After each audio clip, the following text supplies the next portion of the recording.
So, a little nervous to take this one just because I know what I want to talk about, but you know when you just want to like nail it, you know all your points and that, and you just like want to come across really well. So, yeah, we're going to talk about mindset, but in particular that'll cover things like motivation, the term mental toughness,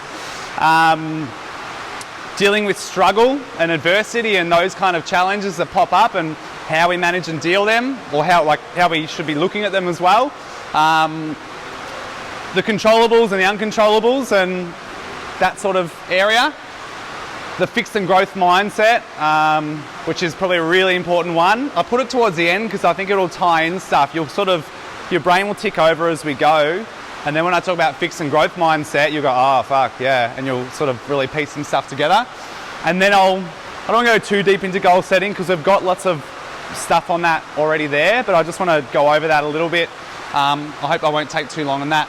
But that's sort of going to be a lot of what we do in this chat. I hope somewhere along you'll get a point out of it. If you go away with like one good takeaway, then that's wicked. If it's something that you haven't heard me talk about before, that's wicked. I know if you listen to the podcast and read the blogs and that, there'll be bits and pieces here and there.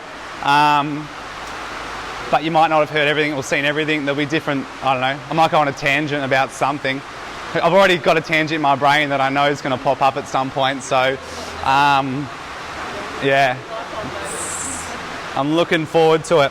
So the first topic I want to talk about is motivation. And because I put up a post about it last night just on the socials or whatever about how motivation's never constant. It just comes and goes. People go, oh, I just need some motivation. Like, oh, I just need some motivation. It can't happen yet or whatever. So my view is that motivation is bullshit. It's not worth relying on. It's like one of those shit mates that like when you go to the pub and he says, yeah, I'll be at the pub at 2 and he doesn't get there till like 3. And then he does it again the next week, and then the next time he doesn't show up, and then the next week he does show up on time. Like, you just don't know what the fuck you're going to get. And that's my sort of view on what motivation is. And it is because of that. It's always inconsistent. You know, we wait for it to come around. Whereas in actual fact, doing things like taking action and that can bring on motivation. So relying on this to get success is pretty much near impossible. It's just not going to happen. Anyone that's tried to be like, okay, I feel motivated today, I'm going to go today. And you get it done, you're like, sweet. Tomorrow there's no motivation. You're like, oh, looks like I'm not going. And what a lot of that is we're not creating the important link that we need in order for this to either be sustained or to be able to keep going when we don't have as much of that. A lot of that comes down to values and purpose, okay? If we don't really define, like we don't have to define to a T like what it is that we value, but a lot of us have a bit of an idea of the things that we value in life or for our health or for our jobs or whatever. And very easily and quickly we kind of get out of alignment of those things, yeah? Whether it's our work. A lot of the time it's our work. They write us and they make us do more and we do more, and then we get stuck doing a whole lot for them. We take our stuff home, we work longer hours, and then we end up doing things like doing less with our family, or not going to the gym, or not spending enough time on our quality nutrition because work's taken up all that time, yeah? And yes, you need your work and you need your money and all that sort of thing, but it's not your priority, it's not your major value. Yeah, a lot of the time your value, like my values, personally, this is something that I did work on sort of last year, is I picked 3 main values, and that's integrity, vulnerability, and wholeheartedness. And they're 3 pretty unmanly values, but they're the sort of 3 values that guide me along. So it doesn't mean I stick to them all the time, and doesn't mean I stay on track with them all the time, but because I sort of have them there, it's like an audit. I can just check back in and be like, is what I'm doing right now in alignment with my values, or is it kind of outside it? So I can check in and go, why am I doing this? So in terms of integrity, the way I sort of define that is leading by example, doing what I say I will do, and having the courage to dream big rather than just remain safe in my ventures. So give it all, but also be humble when I fail, and make sure that I take a lesson from whatever happens when I fail, because it's going to happen. In terms of vulnerability, and this is something that I've not always had, for sure. Like, I'm a white male from the Mornington Peninsula. That's all you need to say. You don't need vulnerability. What the fuck's that? I played football all my life. Played for the Mornington Football Club. Be fully and completely myself. And if you have read some of my blogs and stuff, I've written about some of those things at times. Doing what I say I will do. Oh, sorry, that was integrity. To share both my strengths and my weaknesses. So not just always tell people, oh, I'm good at this, I'm good at this, I'm good at that.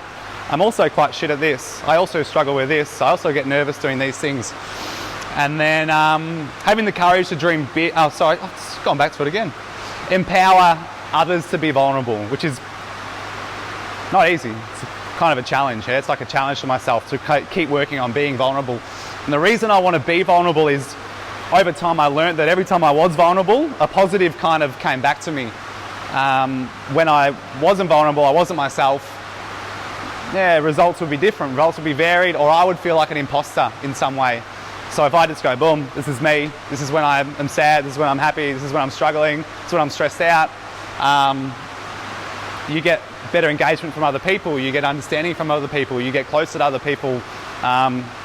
It helps you understand yourself more or build more confidence in yourself. So that's why I find that important to me. Now, wholeheartedness, I don't really know this was really how to define this or what that really meant until I read it in a book, in Brene Brown's book. Well, it's two books, Dare to Lead and Daring Greatly. But the way she has sort of defined it is that it's wholehearted living is about engaging in our lives from a place of worthiness. It means cultivating the courage, compassion and connection to wake up in the morning and think that no matter what gets done or how much gets left undone, I'm still enough. So the point, does you understand what that means? It's like a bit wordy, hey. As long as I'm giving my best effort, it's okay at the end of the day. If you didn't get everything done, or there's more stuff to do, or whatever, it doesn't mean I'm useless or hopeless or shit. It means I've just got a bit more to do at some point. I've just got to find another way. There's just going to be another pathway to get there. And that's probably another one that's definitely always been my value, but it's something I value now because, again, I know when I'm under the pump, running a small gym or having a small child and all those things, you get under the pump at times. And if I can't remind myself of these things at times, then it's going to make things a lot harder. So those two things are my values. I'm sure at this point now you guys are probably thinking of things that could be your values, whether it's family or courage or commitment or things like that. So, like I was saying, these weren't always my values. Your values will also change, over time. The values I had when I was 5 years old are certainly going to be different to the values I had when I was 15. Even when I was 20, the values I had when I was 20 are a shitload different to when I'm 30. So they're always going to sway and change in that as you go, and that's okay as well. But what's important is just that we sort of identify what they are, and the actions that we're taking and the choices we're making are sort of in alignment with that. So what I do find is that, and you think about this now, when you were 5, 10, 15, 20, the stuff that you were keen on and you loved doing and you're into and you valued, you did it. You just did it. As we get a little bit older, get to 30, 40, 50, there's things pulling us in directions, but so far often we stop doing some of those things that we value. When we're 5, like Harper, she knows what she's into. Boom, she just does it. Doesn't worry about what anyone thinks. Doesn't worry about what other people say. She's like, bang, that's what I'm into, I'm doing it. And then as we get older, we start to listen to voices, we start to listen to opinions, we start to listen to other people's values. And that's probably one of the really important things that lets us get a bit astray of what we're trying to achieve for ourselves. And I don't mean that in a selfish way either. A lot of times the things that you want to achieve that are in line with your values will benefit the other people because it helps you, one, become your best version of yourself, so then you can give back more. And two, the things that you usually value, do relate to the people around you. So if you're sort of striving for something that is someone else's values or it's someone else's opinions, when you do achieve it, you don't get that sense of fulfillment. You're like, oh, sweet, I did that thing for that person. Who's done that before? Just like hands. Like, at some point, you've done something that's way outside what you wanted to be doing, not selfishly, but it was because someone else said, oh, you should be doing this. Hands up, who's mum? Yeah, fuck yeah. Especially a lot of girls. Caught? You can't do CrossFit, you'll get muscles. You'll look like a man in a dress. So, if Court was to be like, okay mum, I'll do what you say, she's doing stuff that aligns with her mum's values, which is, you are to look like a lady. Court's value is, I like lifting heavy shit and I look good in crop and tights. She doesn't think so, but that's what I care about and that's what I'm into. And if we get ourselves persuaded by other people's or our mums, we're in a bit of trouble. So what's important is, or what we need to be doing is asking ourselves, when we're doing something, is it in line with what I value? I guess take for example like CrossFit. I was actually chatting to Kate about this morning, how when I got into CrossFit, loved going fast, was no good at lifting heavy, but I tried to lift heavy. Started doing the open, started doing competitions. I thought it was sick, just loved it. But that's what I was into then when I was 20, 21, 22, 23 or whatever. And that made me feel good. It aligned with probably the values that I had at that age. Now, I still enjoy the old competition or whatever. I enjoy going fast here and there, but it's now for a different purpose. It's for the purpose of being healthy. It's my healthy routine. I like to be fit. I do it for people like Harper. I do it so I'm fit for court. I don't do it for the kind of the rush that you get of competition or the rush that you get of lifting heavier than everybody else in the class or being the fastest time of the day. So over time it's progressed and it's changed. And what can happen, Kate was saying herself that she sort of had a bit of a lull in mojo and that like, what do you call a bit of a plateau, I guess. Time slowed down, PRs slowed down, that like honeymoon phase of CrossFit's like slowed down a little bit all of a sudden. And you can be a bit lost. You're like, oh fuck, so I've been doing comps, I've been smashing it. That's what I loved and that. Now it's slowed down and you can be in this little space of like limbo, like, oh, do I love doing this? Do I not love doing this? Why the hell am I doing this? What am I doing this for? And at that point, bang, is where you should be stopping, going, okay, well, what are the things that I value? And then what's my purpose, within all that? And then you can find yourself jumping straight back into it. And this doesn't have to relate just to CrossFit, but, CrossFit training in here, training at Mornington where I started, it's been over 10 years now of training pretty much every single week. Little ebbs and flows here and there, different, intentions here and there, but I haven't let myself drop out and go, oh, I don't like it anymore. Not saying that someone might not like it anymore, but it's still the sport and the fitness and the training and that has still been within the things that I value and suit me and suit my purpose. Kate might realise after this that this does not suit her value or her purpose at all, and she's like, actually, I'm really into horse riding. Maybe I'll go to 3 sessions a week to work on my midline and my legs, but I'm probably going to spend most of my time horse riding. That's cool. That's her purpose. No? Not horse riding? Yeah. Yeah. And over time things have changed for me as well. I stopped playing football during CrossFit to do more CrossFit. And now I'm going back to play football again. Backed off the CrossFit a little bit, but now it's serving a different purpose even for the football as well. Okay. So, motivation's bullshit. Don't rely on it. You need to think of your values and your purpose. Okay. Next one, mental toughness. Who's heard that phrase before? Like, oh, that person's mentally tough. I'm not mentally tough, things like that, yeah. Again, I wouldn't fully put it in the bullshit category, but it's pretty close. Yeah, it's not much different. If there's something that you're super passionate about and you value it highly and it really fits in with your purpose, you'll fucking smash it. You'll blitz it. It doesn't matter. Nothing matters to you at all because you enjoy it. It's your thing. If it's not really within your scope of what you're into or the things that you value, or it doesn't support your values, you're gonna find it pretty hard to get that mental toughness. I knew, like as a junior playing football, people call me determined and mentally tough just because I fucking loved it. Like it fed what I wanted. People say it in the gym, like especially when it comes to the open and things like that. A lot of people say that I'm the kind of person that's like willing to hurt more, just go to that real dark place and hurt, even though you should have stopped by now. You're still pushing harder. Yeah, it's mental toughness, but it's only because I'm a competitive motherfucker and I like to do my very best, not just my best, but even better than what my very best is. Ego driven maybe, but yeah, that's what I value, that's my purpose, yeah? So it doesn't just occur as a result of doing tough things, yeah?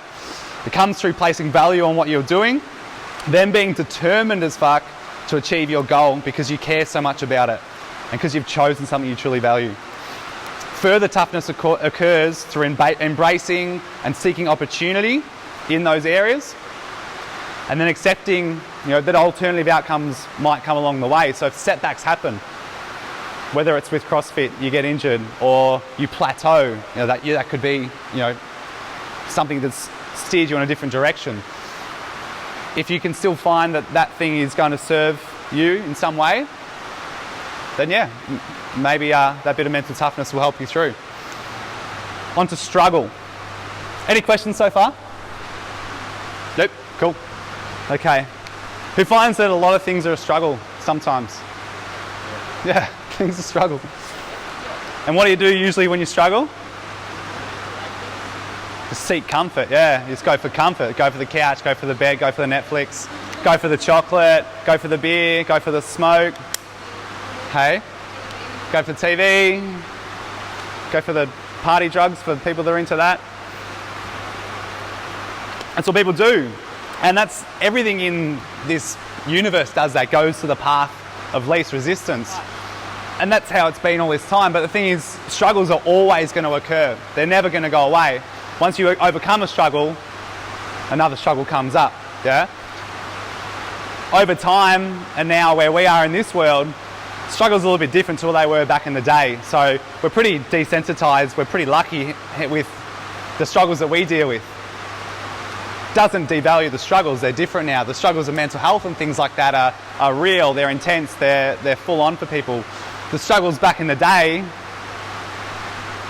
getting chased by dinosaurs, well, it's a pretty big struggle, yeah. Like the plague, like trying to avoid death without medicine, that's a pretty fucking big struggle, yeah. World War I and II, like potentially getting shipped off to war or getting blown up or, getting gassed due to your faith, things like that. It's some pretty uncontrollable struggles. They're pretty horrific. When you think about all those things, you're like, oh, maybe my struggles ain't so bad.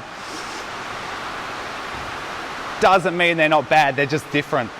And that's an important thing to think about. These days it's like, oh, that person, do they look at me funny? Like, does that mean they don't like me? Like, oh shit, like, is it because my haircut's bad? Like, sounds stupid, but it's the real deal for some people. When we don't struggle through stuff, we don't achieve anything. If you're sitting on the couch watching Netflix, what do you achieve? Enjoyment. That's about it. We've been watching a lot of Grey's Anatomy lately. What have we achieved?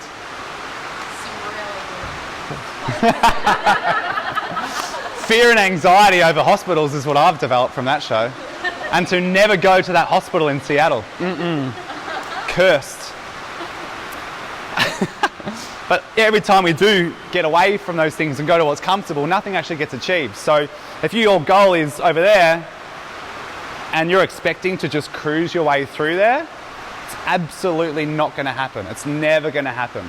So what you need to do is firstly accept that they are going to happen. You need struggle, yeah?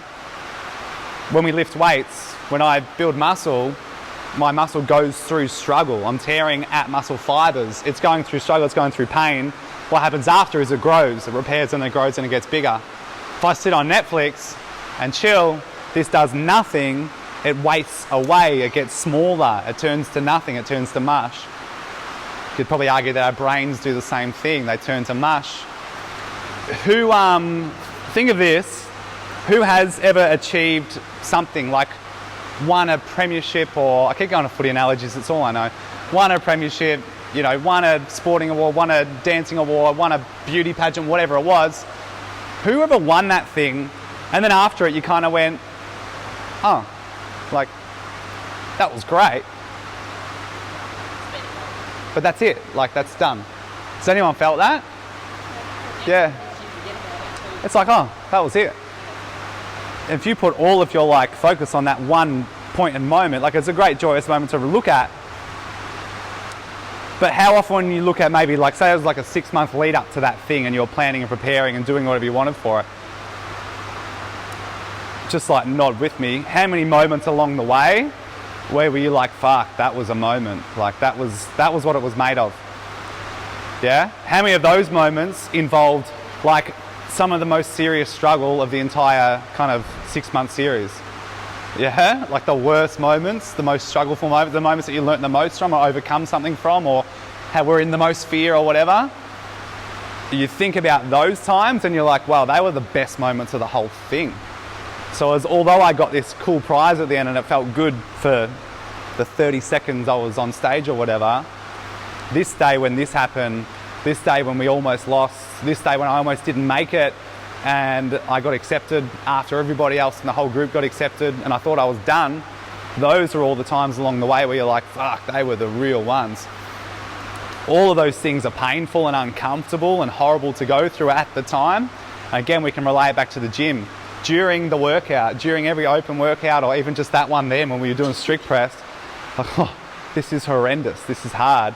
Right now you're all like, oh, I feel pretty jacked right now. Like, I feel pretty good. That was totally worth it. It was horrible at the time, but now it's great. Yeah. So, as much as we kind of fear that that's going to happen, it's inevitable. And the sooner you can accept it and sort of just embrace it and let it happen and know that on the other side of this is something better. On the other side of this is like pride, satisfaction, joy, you know, sense of achievement, sense of self-worth, confidence. All those things will feel, is what I feel every time I overcome a little obstacle. Then you're more likely to run at those obstacles head first, yeah? Especially when you're right in the middle of them. Has anyone read, I'll talk about this later, has anyone read David Goggins' Can't Hurt Me? Okay, that's one of my recommendations. If this is like your thing, like struggling is something that you struggle with, Can't Hurt Me is what it's about, because that guy struggled more than any of us times 20, and now he's like a Navy SEAL. He's got the world record for pull-ups. Took him like 4 attempts to get it. He ripped himself to pieces, got rhabdo, all sorts of stuff. So on struggle, we'll call it adversity. Firstly, we struggle in adversity, you know, good things happen on the other side, but not just good things like, oh, that felt great, but very often new things happen. I can spell really well until I have to do it in front of a group and then I second guess myself. Cool.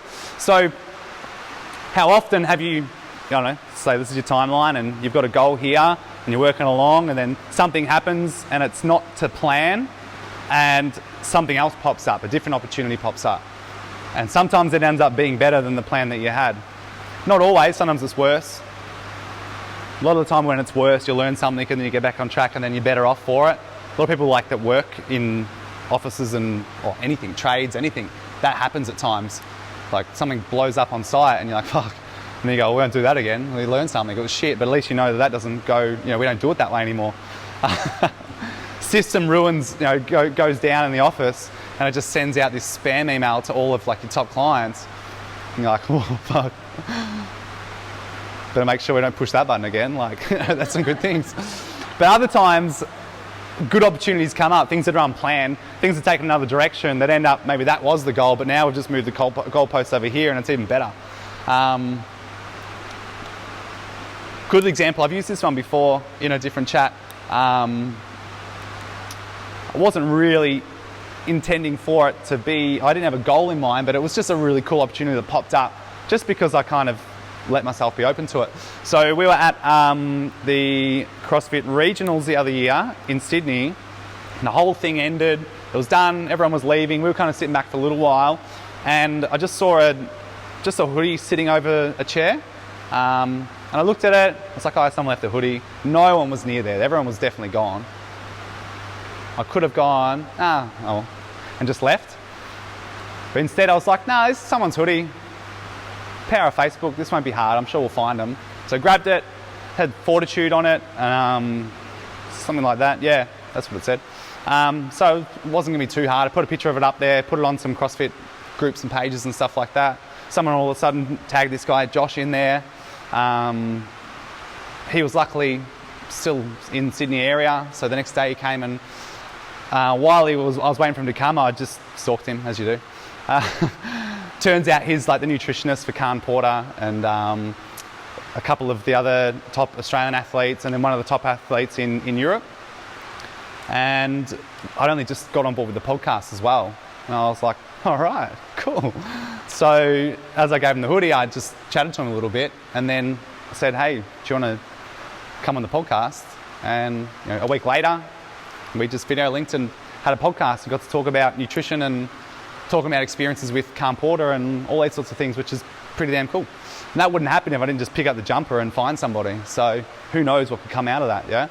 I wouldn't have got that podcast episode done. And not that podcast episode really led to anything phenomenal. It's not like I'm working with Khan Porter now, but it was still just a cool little opportunity that happened just because I decided to, I guess, allow it to happen, yeah?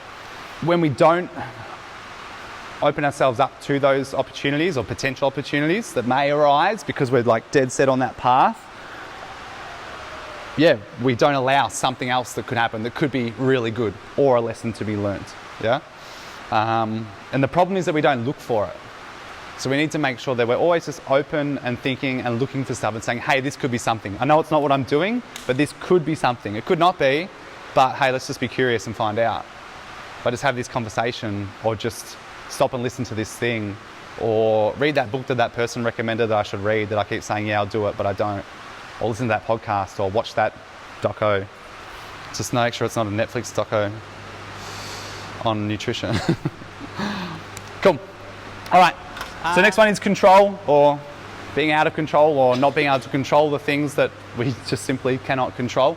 So often we worry too much about the things that are completely out of our control. Traffic is in a way out of our control.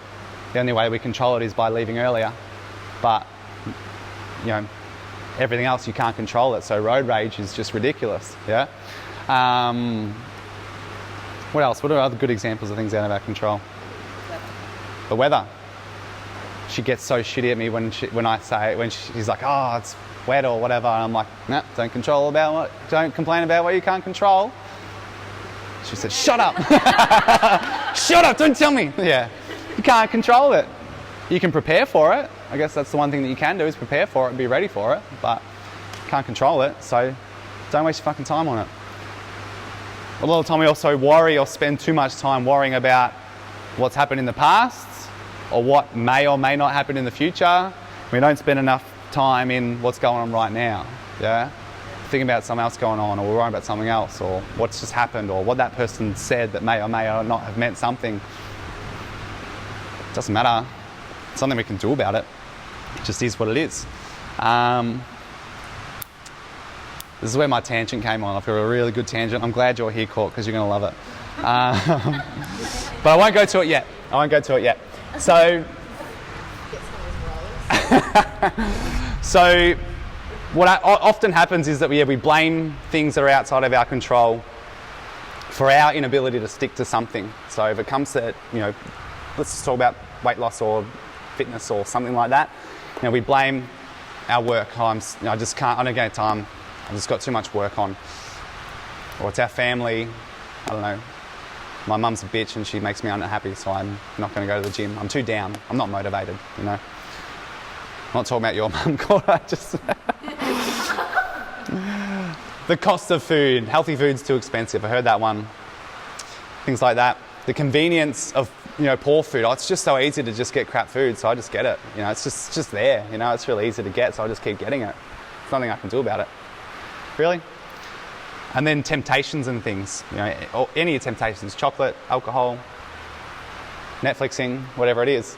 And what we're sort of doing there is we're kind of forgetting what we value. We're letting those uncontrollables get in the way of the things that we value. We're not thinking that clearly. We're not realising that a lot of that stuff we actually can control to some degree. Whether it's like the weather, preparing for the weather is something that we can do. We can't stop the weather, but we can prepare for it. Or I like this quote, I've used it a little bit. We can't always control what happens to us, but we can control the way that we feel about it or what we do about it. So, something as horrible as our child getting sick and having to be in hospital, we can't control a lot of what happens there, but we can control what we can do. We can be there to support, we can do things for her, we can bring things for her, we can be by a hospital, we can be one of those like real annoying parents that just fight like tooth and nail to make sure we get the best doctor or do whatever we want to do, yeah? So those things we can control. And when we spend all that other time yelling and screaming and kicking and carry on about all the things that we can't do, we start abusing the best doctor in the hospital because he can't look after our child. It's clearly that he can't, it's out of our control, it's clearly out of his control as well. As upsetting as it is, there's not much that we can do.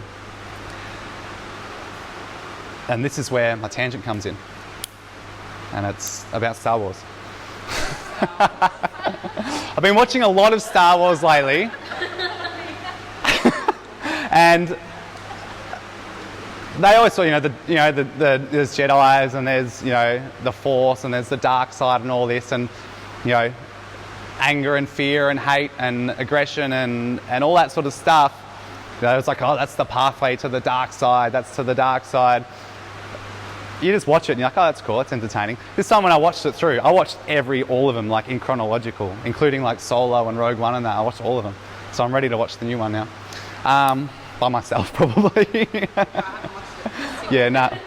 But I thought about it more. Like, it's actually pretty wise stuff. Like, a good example of it is, who has watched Star Wars first? Like, hands up. Yeah. So a little bit, yeah. Return of the Jedi. So, like, the third one of the old ones, right near the end, Luke Skywalker, the good guy, is in the ship with his dad, Darth Vader. Or did I just give that away to some people? Did I just spoil that? No, is there, Darth Vader's there, the Emperor's there, they're the two most evil people in the galaxy. They are the two leaders of the dark side. Through the window outside, there's all these ships fighting and battling. There's the good guys, there's the bad guys. At this point, the good guys are kind of waiting to get in and destroy the new Death Star, but there's like a force field around it. They can't get in. They're getting shot down. They're getting blown up. Luke Skywalker's watching out this window and there's nothing he can do about it. He's completely not in control of what's going on out there. And while he's watching it go down, the Emperor's there going, because, they're magic, they can sense what's going on. Any Star Wars diehard will just kill me for saying the word magic. He's going, go on, like he's getting frustrated because he can't help his friends. And he's going, go on, let that anger build, let that frustration build. It's the pathway to the dark side. You're going to be mine any moment. Just keep on going, keep on getting angry. And it's exactly about this. He has absolutely no control over what he can do over there. He can only control what's going on in this room.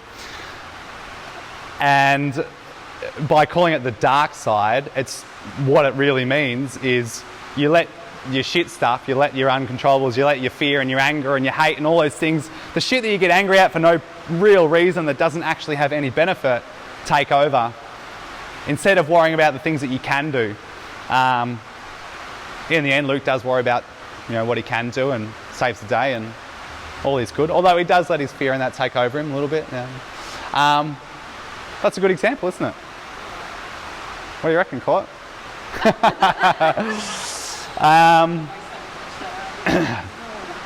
When on the other side of on the other side of things, the force is the side of calm, the side of stopping and thinking about what you're doing, practicing, whether it's meditation or whatever, or just taking your time to make a good decision, but also learning from the shit that goes wrong to therefore make a better decision in the future. That's all that movie is. Yeah, it's just they're just stoics, really. They're just stoic philosophers. Exactly. When the force is with you, exactly. You got your own mind. You've got the you're in control of what you do with what you've got in front of you. One more Star Wars example. So if you go back to the newer ones, middle range, the early ones, the prequels, yeah. So when it came to Anakin becoming Darth Vader, he was persuaded to go to the dark side because of things he couldn't control. Yeah, his wife, Padme, he foresaw that she was going to lose, or she was going to die in childbirth. He couldn't control it. The Emperor, by the dark side, tried to convince him that he could help him control that, and in the end she died. He still couldn't control it, and he became a bitter old bastard with no arms or legs. True story. Cool. All right, on to fixed and growth mindset. This is the really important one. I need a bit of text for this. So this is where I want it all to tie in. So when I go through this fixed and growth mindset, I can think of so many examples of where, especially when I was younger, I used to be very more a fixed-minded person and not a growth-minded person. Okay, so I'll sort of plot all this out a little bit. But our fixed mind sees intelligence as static. You're born with it. That kid's smart, he was just born smart. That kid's dumb, he was born dumb. He's middle of the range, he's always going to be middle of the range, yeah? Growth, intelligence can be developed. It might not mean that you're going to be an absolute genius, but it does mean that you have potential to grow in that area. Fixed mind leads to a desire to look smart and therefore a tendency to, and then I'll say desire, it's going to short range this one, to learn. So before we keep moving on, so if you're a fixed-minded person and people say, oh, he's so smart, and if you're fixed-minded when you're intelligent or smart, then therefore you are smart.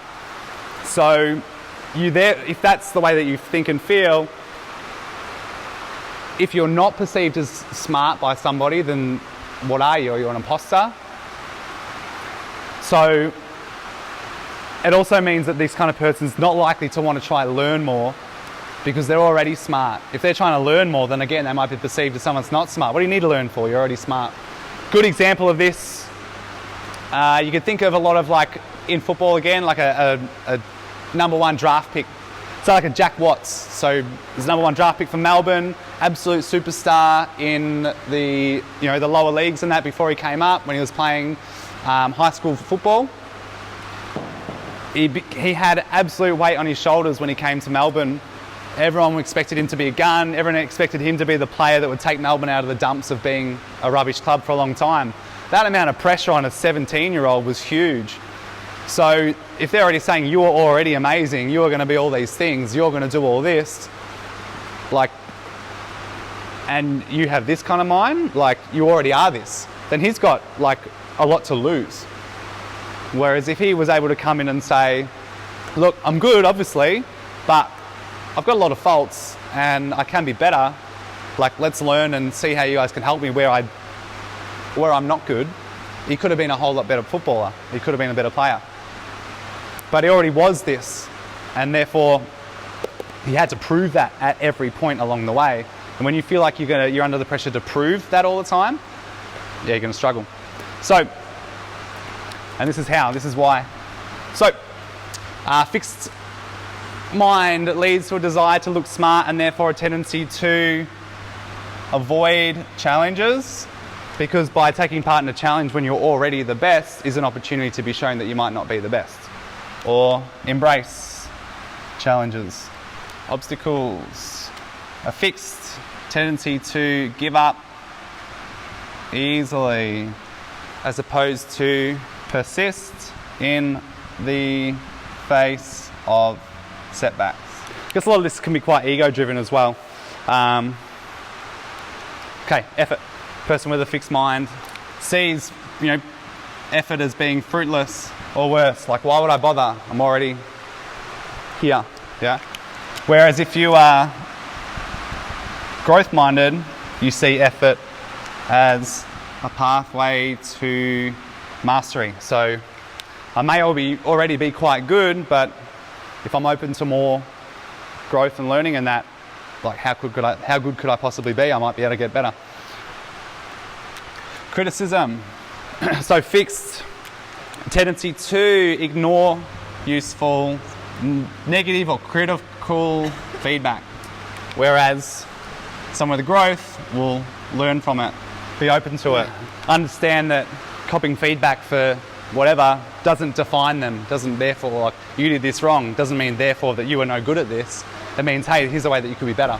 Success of others. Cool. In terms of success of others, as a person with a fixed mind, so if someone's, I guess, your competitor or whatever, is going to feel threatened by the success of others, as opposed to find lessons and inspiration from others. Cool?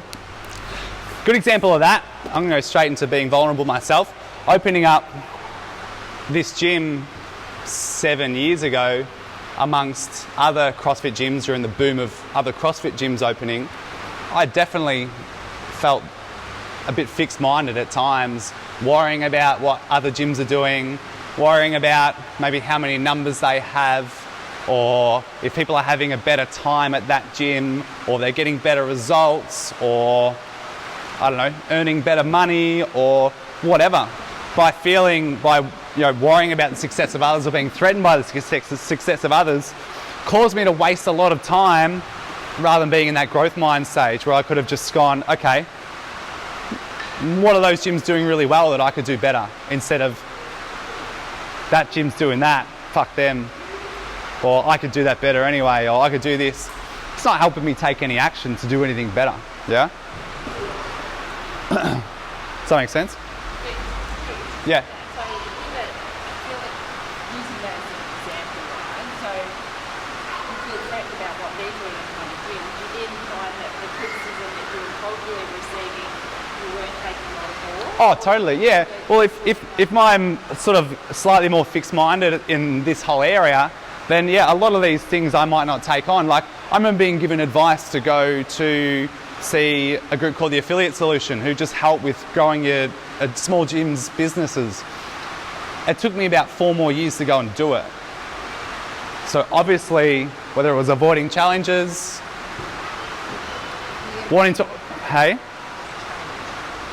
fearing change, yeah, thinking maybe it was fruitless, or just not wanting to look like I didn't know what I was doing, yeah. When I did go to that course and then I was like, oh, I should have done that before I even opened, you dickhead. Another good example of this, and I wrote about last week, just after doing that level 2 course, I walked in that second time I've done it, pretty comfortable, happy to take feedback and whatever, but still a pretty uncomfortable world to be in. First time I did the level 2 course, it's really good coaches from a lot of CrossFit gyms all come together. Even better coaches taking the course. The best CrossFit coaches in the country or in the world. You rock up going, oh, I'm pretty good. You think you're pretty good at what you do. You got some sort of tickets on yourself. You know you're helping people at the gym, and that's cool. And they know that as well. But you get totally smashed with the way that you coach and instruct. Not in a way that, well, it depends how you hear it. If I'm fixed-minded, I would hear it as, you're shit. You're not doing this. You're not doing this. You're talking too much. You're not getting around the room well enough, you're not seeing faults, you're not correcting them well enough, you're not doing any of these things. You thought you were good, you're shit. And it felt super uncomfortable the first time I was there. I was like, look, I'm trying to learn. I don't want to look shit. Even in, like, we'd stand in a group and do a demo, and it might not be my turn to kind of instruct the class, but the rest of us in that group need to go through the motion, let's just say it's a push press, and they're helping critique our movement. The main focus is on them trying to help correct in whatever form, but while I'm standing around there going, well, I'm a pretty good coach, I'm also pretty good at CrossFit, I don't really want them to pick me up on anything. Bang, come on over. What do you see there? And they're staring straight at me. Oh yeah, well, timing's off, chest is opening, breaking too far forward, shoulders coming too far forward in the dip instead of staying back. Knees, I think, toes were out of position. Everything was fucked. And I hadn't even got onto sumo deadlift high pull yet. Got into sumo deadlift high pull and it was even worse. So,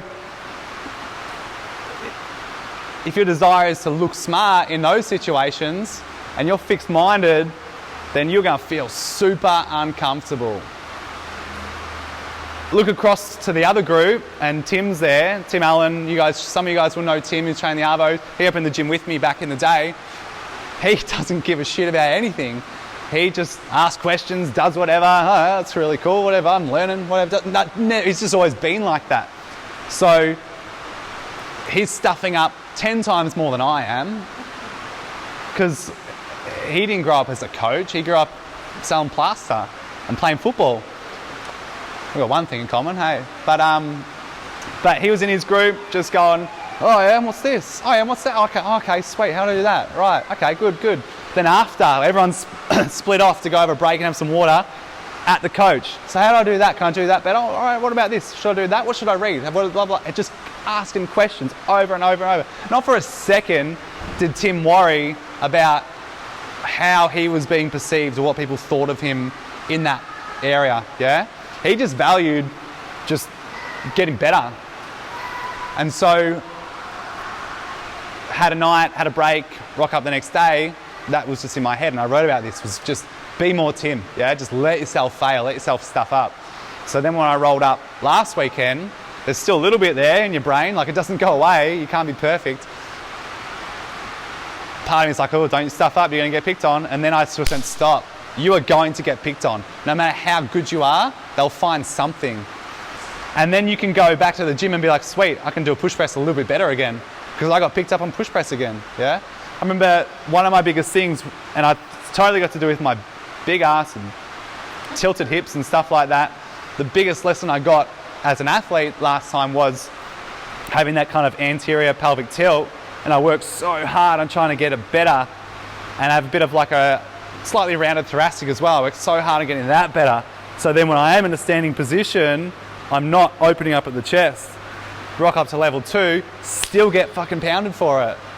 It was nowhere near as bad, it was a shitload better, it was 5 years on better, but it was still there. And I was like, oh sweet, all right. Looks like I better keep working on it this time. But that took a big change. It's 5 years to change and think about things in a different way, yeah? So, if we think this way, it will result very much so in us plateauing early on and achieving less than our full potential. If we are thinking about things this way when we're learning and growing, we reach ever higher levels than generally what we ever expected, yeah? I could totally talk about football again. I know as a junior, there were so many more things. If I thought this way, that I probably could have progressed a lot further in football. I probably could have played high level senior football, could have played VFL football, could have played TAC Cup football. But there were things in here that I worried about. I know that I didn't have the best kick. I'm not a very good kick. But I didn't spend a lot of time trying to get better at it. I just tried to avoid it and just see what would happen. Things like that led to me not possibly getting there. May not, may have happened, may not have. Yep. Tim always thinks like that, and he played AFL. That's right. Tim Allen always thinks like that, played AFL football. That's all it takes, just growth mindset, play AFL football. But there you go. Yeah. Yep. And you might get a reaction. Yep. Yep.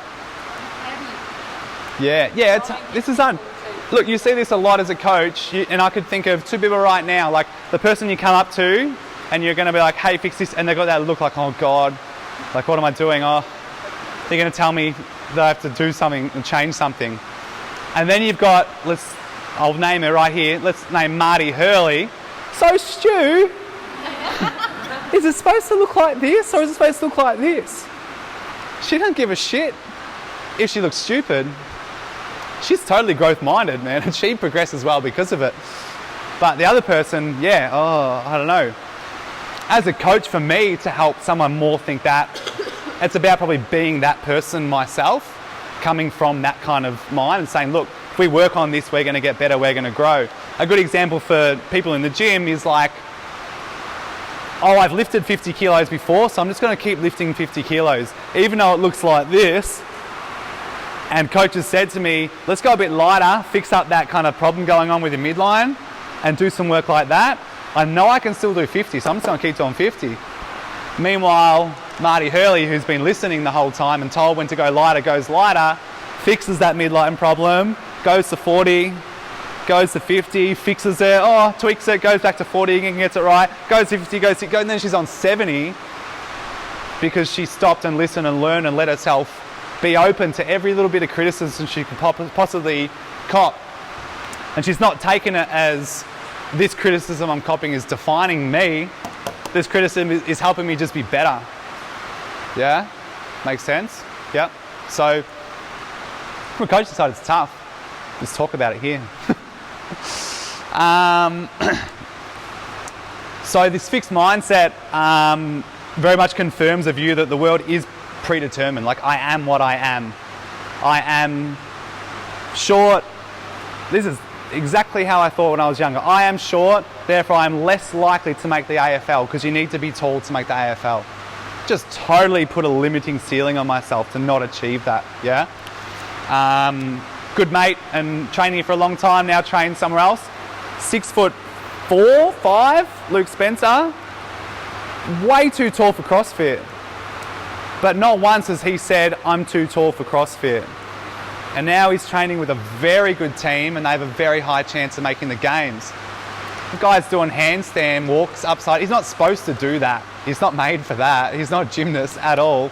But he's just doing that shit every fucking day because he values getting to the games a lot. Like, that's what he wants to do. And the odds are totally against him. Like, anatomically, he's not supposed to do that. But give that guy a rower and a skier and a pair of running shoes and send him on a run and he'll dominate just about everybody in the games in those areas. He knows that. So he knows if he keeps this growth mindset and keeps chugging away, it might happen. Still might not, but he's giving himself every single opportunity to get there because he's open to it. If he straight up said, I'm too tall for gymnastics, I can't do it, he wouldn't even be training there with them right now. Yeah? As for the growth, it confirms, a greater sense of control over your own destiny. You've got far more control because you're allowing yourself the opportunity to see and take on whatever it is in front of you, yeah? It probably is just opportunity. It doesn't mean it's set in stone, but without thinking this way, the growth mind, you've just eliminated opportunity. You've given up, you've walked away. It's not going to happen, yeah? If I had my time again in terms of football and read a little bit more in terms of mindset or had a good coach or someone that talked about that side of things, things could have been different. The opportunities could have been there. And you could think of any person that you admire, they're there because of what they have done and what they do, yeah? Their mindset towards what they do, yeah? Tiger Woods might not necessarily have been the greatest golfer ever, but the guy picked up a golf club when he was 2 years old and his dad made him hit golf balls every single day. It was pretty horrible, like it was pretty horrendous what he did go through if you read on it about it. But in terms of, like, he could have been very fixed-minded with a lot of things in his life, but in terms of golf, he was very growth-minded. This is how it's done, this is how we fix it. If there's a stuff up, how do we fix it? Let's move on, let's get better. He was destined to be the best golfer of all time because in terms of golf, it was growth mind all the way, yeah? LeBron James, all those people. LeBron James might not have been the greatest basketballer ever without that. Yeah. All right, cool. I knew that was my favorite bit. Is that good? Everyone's got a good... There's so much more, and I'll recommend the book is Mindset by Carol S. Dweck. It'll change the way you think of everything. And what I do with this mindset is I audit myself on it all the time. If I catch myself thinking this way, I try to change it and go, okay, how should I be thinking instead? Because there are areas of your life where you'll be sweet, you'll just gun it, you'll go for it, because that's your thing, you're comfortable in it, yeah? Like, let's say Nicole, horticulturist, I'm sure you're pretty growth minded when it comes to like, a problem happens with plants, you find a way, you know, you figure out. But you say you feel like threatened and you open your gym and you're like, oh, what's everyone else doing? And like, comparison comes into play all the time with everyone else these days. Yep. So you sort of stay in your own lane, but like, and focus on how you can improve and still try and learn lessons and get inspiration, but you still sort of have to stay focused in your own lane and Yeah. how you can get better yourself in time compared to what everyone else is doing. Yep. Yep, definitely. So, yeah, the way I think and view this gym and everything now and how I run this business is, yeah, I'm in my lane. Like, I just do what I do because it's... Like, don't worry if No. you're 10 steps ahead. Nah. Eventually you could be 12 steps. I've never paid so little attention to what everyone else is doing than ever before. Yeah. But I do open myself up to learning from everybody else as well. I go to level 2 course, I chat to the coaches and see what they're doing and what might be good, what might be bad. I speak to the local coaches here and there and see how they're going, and what they're doing might be better or whatever, or they might need advice from me. And if we're both open to it, then we can help each other out and we become better for it. You know, we have gyms that we have good relationships with and we help each other out and we get better because of it. There's gyms that are clearly fixed-minded that I know of that won't talk to us about that stuff, and that's okay. But that comparison, like, constantly, it just becomes toxic. Like, it becomes, like, really... Yeah, it does. It becomes, yeah, it leads you to the dark side, man. Yep.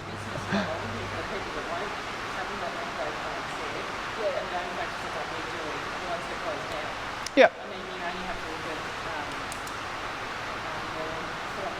how staff, never having changed Yeah, exactly. their ways in so many years. Yeah, there's good They focus on what they do, but they obviously, Yeah, there's good examples in that book on businesses, very big, powerful, successful businesses that were clearly run by someone who's fixed-minded. So it doesn't mean that being fixed-minded might not get you pretty far, but yeah, a lot of the time it comes crashing down, yeah, because they haven't evolved with the market in terms of business maybe. Like Toys R Us are a good example. Online and Kmart, yeah, these places like that haven't evolved with the market, probably because of a fixed mind. They're worrying about, oh shit, like Toys R Us did nothing. They didn't change anything.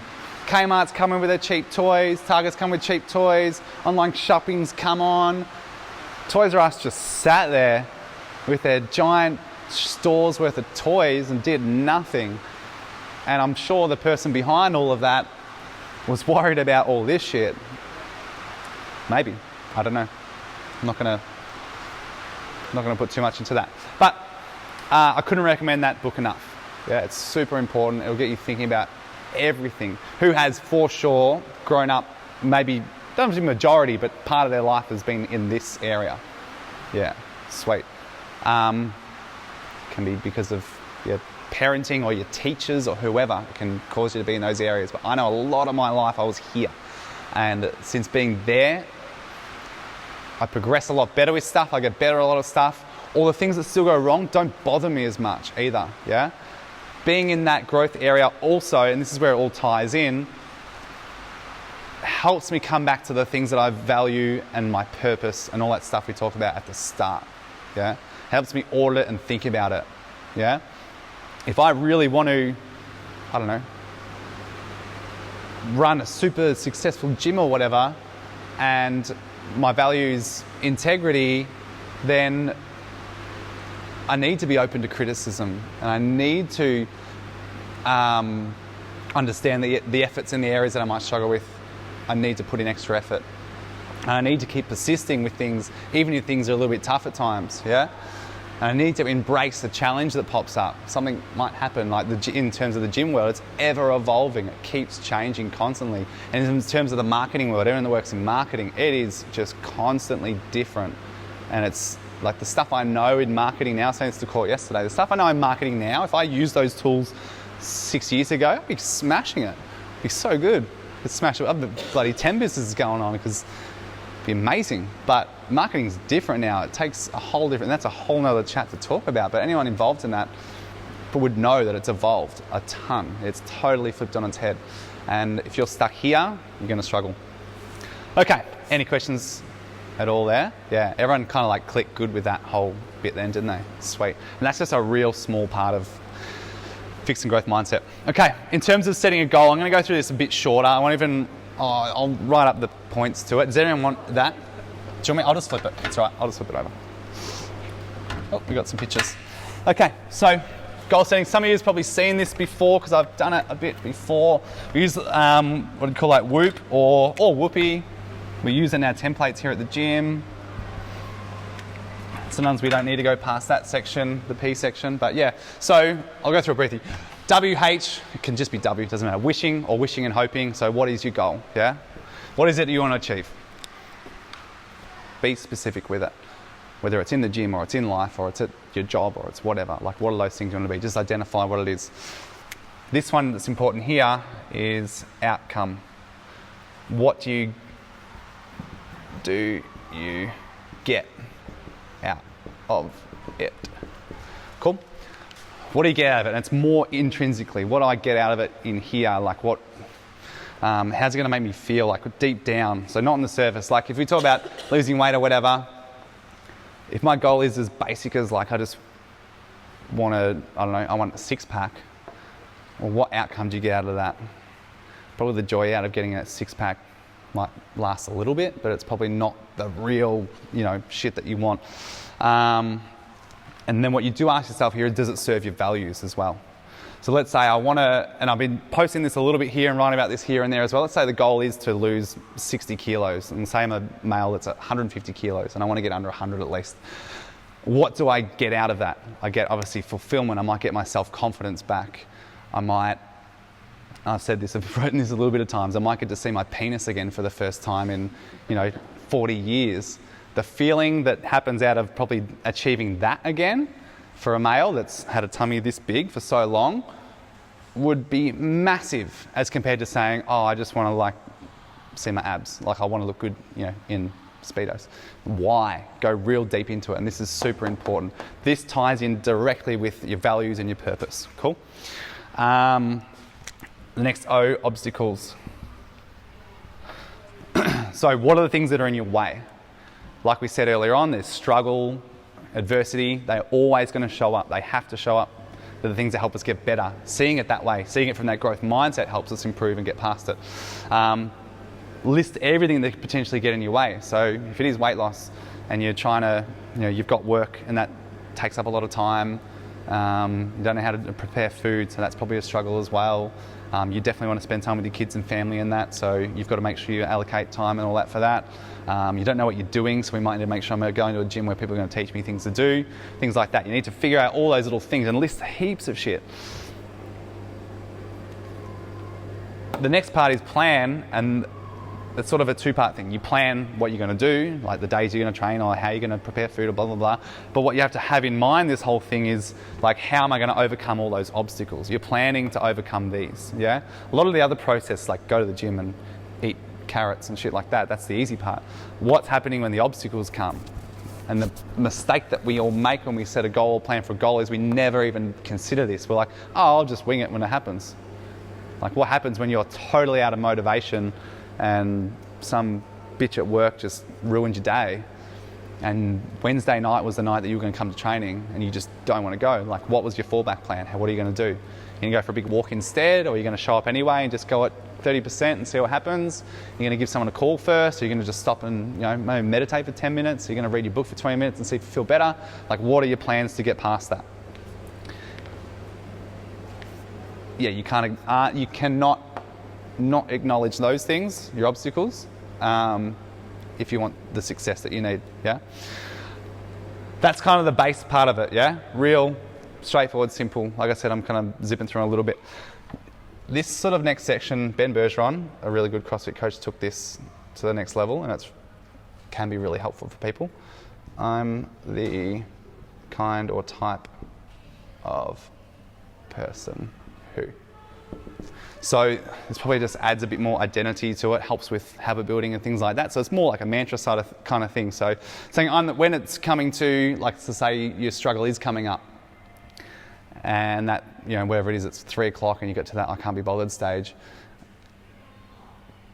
By practicing something like telling yourself that you're the kind of person that gets past this and still shows up to the gym, I'm the kind of person who gets past this and does that because I'm the kind of person that wants to be under 100 kilos because I want to see my willy again, because I want to make my children proud, and that I want them to feel the joy that I can run around and play with them. And I shouldn't have talked about penises and children in the same sentence. That was really awkward. Because I want to be proud of myself, because I want my confidence back. And if I let this 3 o'clock shadow kind of take over me, I'm taking myself further away from that outcome that I want. Cool? So, and that identity thing I think is important, because if you're like a smoker, like you're a smoker, you identify as a smoker. I'm a smoker. Smokers like bludge, you know, smokers don't go to the gym that much. Smokers do that. So if you don't want to be a smoker anymore, you need to start saying, well, I'm not a smoker. I'm the kind of person who doesn't smoke. I'm the kind of person that instead of smoking, has a glass of water and goes for a walk around the block. Yeah, and then I'm not a smoker anymore. I'm the kind of person that goes to the gym because I value my kids seeing me as a good role model. Does that make sense? Yeah. It's very much about, like, it's good, I guess, like a Gandhi quote, like, be the change you wish to see. Yeah. You can talk about all this change and the things that you want and the things that you want to do, but if you're not actually being it and being that actual person, then it's not going to happen. Yeah. I guess right now I'm probably just naturally just a healthy person. I train most days, eat healthy most days, eat some junk here and there, have a pretty balanced lifestyle. I wasn't always that person. It took time to be that person, but now I definitely identify myself as that person. If I was someone who said I was that person, but on the weekend was going out Friday, Saturday, having afternoon drinks on a Sunday, smashing 3 blocks of chocolate on Tuesday night, and I don't know, gambling with the boys on a Wednesday, not really being that person, yeah, at all. For me, that helps with my values because I value integrity is one of my main values, but you're unlikely to achieve that. Cool. Last one here, execute.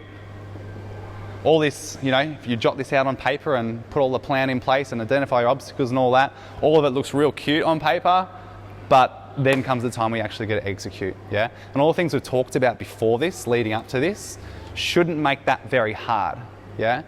This whole thing here shouldn't give you too much motivation. The part where you've identified your values and your things like that should be the thing that give you that motivation. You should be ready to go, okay? Do you want my water? Yeah, sure. Cool. Any questions with that? Who has sort of looked through that a little bit before? Yeah, at some point? Cool. Okay. I just changed that so I'm the kind of person. So last year I set myself a sentence and was choose to change. Yep. And so I'd say I'm the type of person that chooses to change every time I had that obstacle come up. Yep. Like waking up at 5:30 in the morning. Yep. Here at 6, I'd go to myself, I'd just say I'm the type of person that has chosen to change and just say it to myself. Yeah. That's great. So And it's worked. Yeah. Like choose to improve. So that every time I don't want to do something or I think I just need to take that little step, I've chosen to improve this year. So That's great. Yeah, well, every time like you said, you've seen an opportunity where you could improve and you're choosing, fuck it. Well, actually, no, my mantra is choose to improve, so I'm going to take it. That's great. a much better system than the smart goals. Smart goals are shit. Smart goals, I couldn't quite get my head around them. Yeah. I set them, they never read. Smart goals is this first bit, wishing and hoping. That's where smart goals lives. And that's where it ends too. It's what's specific, measurable, attainable, realistic, time-bound. That's that bit. And then you're done. Sweet, let's go do that goal. Wait a second, what about why? Like, why am I doing this? What about my obstacles? And I guess the plan could sort of be in there, but it's not really put in there at all. You haven't actually said, I'm going to make a plan. You've just set a goal that's, I guess, achievable because Smart Goal said it was. Yeah, Smart Goal sucks. All right. One of the last bits, I'm only going to go into it quickly because I didn't want to go into it too much. And that's just the practice of gratitude, empathy, and mindfulness for, I guess, helping your mindset, keeping away from the dark side and all those sorts of things, which are really super important, as we've all established. These three things, and this is straight from the Resilience Project. I've banged on about him. We've done podcasts with him. I just recently listened to his book about him. It's all evidence-based as well, though. It's not just a bunch of shit that he's come up with. It's evidence-based, yeah? Practicing these three things, whether it's ideally daily, will have a massive effect on your life. So gratitude, we do it on Fridays. It makes everyone feel fucking good on a Friday, doesn't it? You walk away like, fuck yeah, how good's that? Just by just sitting in a group and just sharing something that you feel grateful for. Yeah, that's one thing. And the evidence shows that if you did that for 21 straight days, we begin to see far more positives throughout the day because we're looking for it. It's a bit like when you get a new car, you get a Holden and all of a sudden there's Holdens everywhere. Like it's just in your mind. If you're always quite negative about stuff like, oh, the weather, oh, got holes in my shoes, oh, this, all that, everything always is a negative. The guy that cuts you off starts to piss you off. The boss who's in a bit of a mood starts to really weigh on your day and weigh on your mind. Whereas if you just practice being grateful about all sorts of different stuff throughout your day, then those things you don't even notice those things because you're looking at the birds flying past on the Monash instead. Like, oh, how cute, those birds. Is that an eagle? Like, that's what you start to see instead. So it's really important. In terms of empathy is about just, I guess, putting yourself in someone else's shoes or feeling what someone else is feeling or doing kindness for somebody else. And we all have done that at some point. We've just gone way out of our way and done something for somebody else. We do it because it makes them feel great and it's really good, but at the same time, it's super self-serving as well. You're not doing it, if you're doing something for somebody else purely for yourself, then it's probably not going to work so much, but you do something for somebody, big hit of dopamine, which is the love hormone, that's what's going to pump through you, make you feel really good. In our podcast with Martin, he gives a really good story of helping this old man through, who's listened to it, through the airport, yeah, from T1 to T4. It's a ripper story. He explains it really, really well. Good example for me that made me feel really good was getting this bloke a pair of shoes. Like, it was. I didn't do it for us, but us coaches were absolutely peaking because, and it was shitty that I didn't get to be there. But I was down at the footy ground in the last, it was a practice game for the last training session. I wasn't playing, I was sort of recording plays and stuff like that. Christy sent me the video, I fucking stopped everything, sat there and just watched it. I was like, yeah, this is the best. It was such a good thing, it made me feel great about myself. So, practicing empathy and just going, how can I do something for somebody else? I guess we can even think about the bushfire fundraiser that we did on Saturday. The turnout's massive just because everyone wants to do something for people. And then to find out that it's getting somewhere and it's helping people in some way makes you feel so much better than your new t-shirt or your new, I was going to say new pair of Metcons, but that ruins that whole thing. But those things make you feel so much better. And as much as Mark is forever grateful for all that, he won't feel as good about that as when he goes out of his way and does something for somebody else. Yeah, exactly. Last one is, mindfulness. And that's, I think Shannon's going to touch on this a little bit, but just allowing ourselves, and I touched on a little bit earlier about worrying about the future and the past and that, just putting ourselves in just now for a little bit and just, we're always worrying about what's going on ahead or what's happened or whatever, and we don't take enough time to just stop and just be in the moment. Mindfulness can be a whole different thing. It could just be, it doesn't have to be sitting there meditating, with your legs crossed or whatever. It could be, doing a colouring, doing a puzzle, just watching Grace. Yeah, it can be. I think just with the, I think with the intent of knowing that the purpose of why you're doing it, it can be something that can be, mindful for you. If you're sitting there and does also give you a chance to just sit and think and be in the moment, think about all that sort of stuff, then maybe it is a good thing. I don't think scrolling and that is probably fits in that category that much well, because there's too much stimulus going on. It's like ads and people and things, and I don't think that works so well. But doing all that, it calms us down, it slows the heart rate down, so it helps de-stress us quite a lot. It allows us to think about other things as well. If we're in just the present moment, thoughts, ideas, opportunities, things come up, and gives us a chance to just be open to whatever else is out there. Might give you a chance to forgive or forget troubles and shit like that. You sit there and just stop for a moment. You're like, well, actually, that wasn't really that big of a deal. Who's like had a real fight and wants to keep going, and then just walked off for 20 minutes and then gone, oh, Probably not worth it. that wasn't worth it at all. That was really ridiculous. I What- used to my time in the car. Yeah, time in the car. Music all the time. Yeah. It stopped completely. So when I drive to work, which is only 20 minutes, so it's not too bad. But silence. Yep. Pure silence. Yeah, who drives in silence occasionally? Try it. The only way I can It's actually really, really good. Yeah, really soothing. think. Yep, It's my time just to. yep, I don't get much time otherwise. Yeah. Think about just. It's a time that I find for me. It's just me. So if it's silent, I can just choose to think about what I need to think about and just tick over. it's good. Something I've just started doing is just like trying to daily journal. Man flu totally stopped that from happening, but daily journaling, just something. It could be 3 lines, it could be a page, it could be 10 pages, just whatever's going on up in here. I felt a little bit stressed just this afternoon. I just was spinning. So I was like, fuck, and I was like, I don't even have time to journal. And I was like, actually, this is probably the time to do it. So I just stopped, opened it, and wrote. My mind is absolutely just busting right now and spinning. I don't know what's going to come out. I might just dot point it and see if I can, and then I managed to just sat there and just dot, boom, boom, boom, boom, and just in a couple of lines just wrote like the 6 things that were on my mind. Instantly, I just felt calm. And then I just like chipped through those things and got them done. Yeah. So it's one thing that helped, I guess, in some way. Just let me like stop, audit, reassess, and then just kick on. Yeah. Does anyone do anything intentionally, like in terms of like mindfulness, meditation, anything like that at the moment? Something, drive in silence. Yeah. You're swimming now. Swimming. Yeah. Swimming. Yeah, definitely. Swimming's great. There's nothing at all. Just a chance to just like think, and you come out of it feeling good. I'll sit in the bottom of the shower. Sit in the bottom of the shower. Totally. Sit in the bottom. There's nothing else there. There's no stimulus around. It's just a shower. You sit there and think in that. Yeah. Come up with some of your best thoughts. Sit in the bottom of the shower. The book that I think Shannon will talk about is called Stillness is the Key.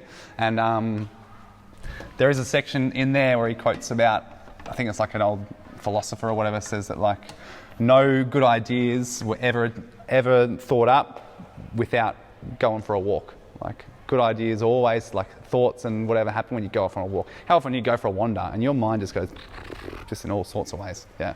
So we really don't value mindfulness and meditation, all that, probably enough. Yeah.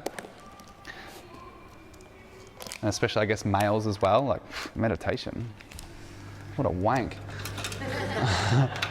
Don't have to sit there and like sing, ohms and stuff. Just find something for you that just lets you just be in the moment for 10 minutes. Massive difference. I couldn't sleep very well last night, so I just put on a mindfulness recording. I was out before it even finished. It was 12 minutes. Gone before it finished. So, woke up with headphones in. Okay, just some reading to finish it. Mindset. I went a little bit over. Damn it. Carol S. Dweck. I know I have a copy going around somewhere. I think Bethy's got it. Mindset. Carol S. Dweck. Massively recommend that one. The obstacle is the way. Ryan Holiday. So the obstacle is the way. Very much about seeking opportunity out of adversity and all that sort of stuff that we talked about. Another one by same guy. Ego is the enemy. Didn't really touch too much on ego, but a lot of that fixed growth mindset can very much relate to a lot of that. Like I guess you could say it now, like when you are about to make a decision about something, like what is it serving? Is it just serving your ego, or is it serving a good purpose? Yeah, a lot of the time I stop and do that too, like especially like competitively and things like that. Like, is me, I don't know, like, easy one. Is me going to lift that 70 kilos? Is that to serve my ego so that I can still lift that number that I said I know I can lift, or is it just, or is it actually going to benefit me? If it's not actually going to benefit me in moving forward, then I'm just serving my ego and being a dick. So ego is the enemy is really good for that sort of stuff. In terms of like, especially defining like values, vulnerability, all that sort of stuff. Like I said at the start, daring greatly, Brene Brown. Sorry, I butchered that a little bit. Daring Greatly, Brene Brown. There's another one called Dare to Lead as well. It's a little bit more leadership based, but there's a whole section. I think that's the one that I use to define values in that. But I'm pretty sure it's in Daring Greatly as well. What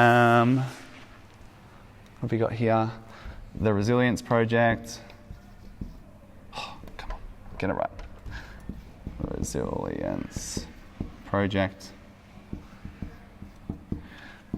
I'm going to butcher his surname, Hugh Van, oh no, I nailed it. Hugh Van Cuylenberg. Really good, especially talking about gratitude, empathy, mindfulness and things like that. It'll, yeah, incredibly good book. And then when it comes to like toughness and just getting yourself in a good frame of mind, I talked about this one earlier. Oop, Can't Hurt Me. David Goggins. David Goggins one. This one's very much more of a story about his life and all that, but it talks about all the obstacles and stuff along the way. It blows you away. Part of it blows your mind with the stuff that he had to overcome, but if you don't get at the end of it, get the point. And he talks about it. The audio is good because he has this sort of podcasting along the way where they talk about it. And he's like, the point of this is to get you to realise that, you know, you think you've done it. When you think you're done, you're at about 40%. You've still got 60% more. You've got so much more to give. Yeah. Any questions? Sweet. All right, I'm sure you guys are all ready to go. I can smell a barbecue. There are no houses around here, so interesting. All right, that's all. Thank you.